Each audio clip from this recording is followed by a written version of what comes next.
Ben Sultan mahnımı dostumuz Talihin adından Cavan Şen dünyasını değişmiş aziz dostumuz Asuman kardeşimizin aziz hatıresine hasredeceğim. Allah rahmet eylesin. Amin.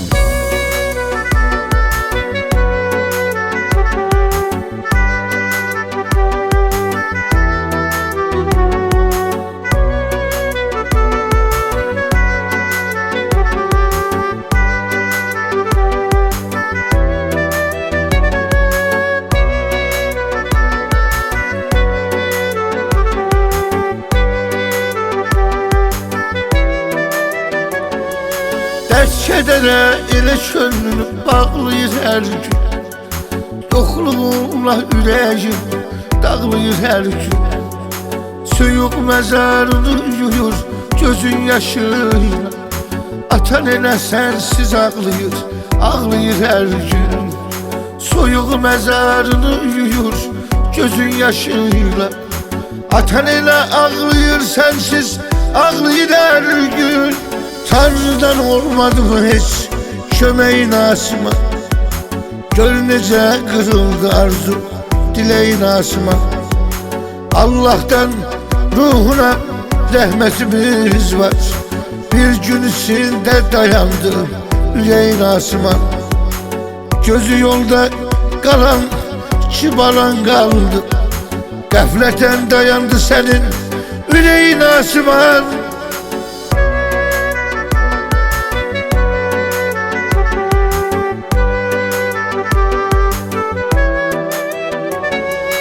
Yokluğunu öldürdü onun aklına çıktı. Gah paltarını kokladı bağrına çıktı. Ne olar bir kelime dinen ana kelmesi. Derdine dözümüz şahı anan yazıktı. Ne olar bir kelime dinen canım anamsa. Derdine dözümüz anan anan yazıktı. Tanrı'dan olmadı mı hiç kömeğin asıma? Gör necə kırıldı arzu dileğin asıma. Allah'tan ruhuna rahmetimiz var. Bir gün içinde dayandı yüreğin asıma. Gözü yolda kalan çıbalan kaldı. Gafleten dayandı senin yüreğin asıman.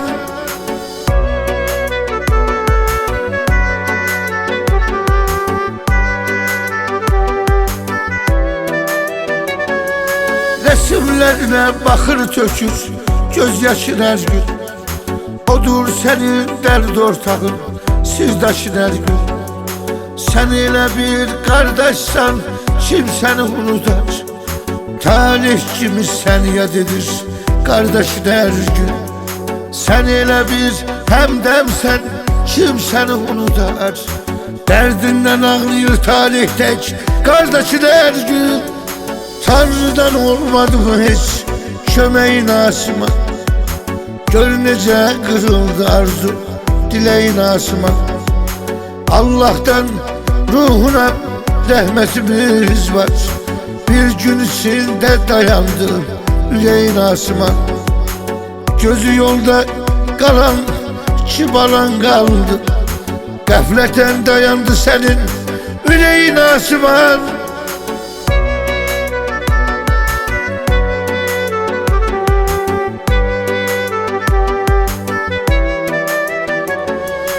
Torpak onların atası bağrına bastı. Atasız onların demek her gün yağsı. Oğlu ümit var kızı gözü yolda dastı. Atalarını gözleyerek ümitler astı. Oğlu ümit var kızı gözü yolda dastı. Atalarını gözleyerek ümitler astı. Tanrı'dan olmadı mı hiç kömeğin asıma? Gör necə kırıldı arzu dileğin asıma. Allah'tan ruhuna rahmetimiz var. Bir gün içinde dayandı yüreğin asıma. Gözü yolda kalan çıbalan kaldı. Gafleten dayandı senin Üreyin asman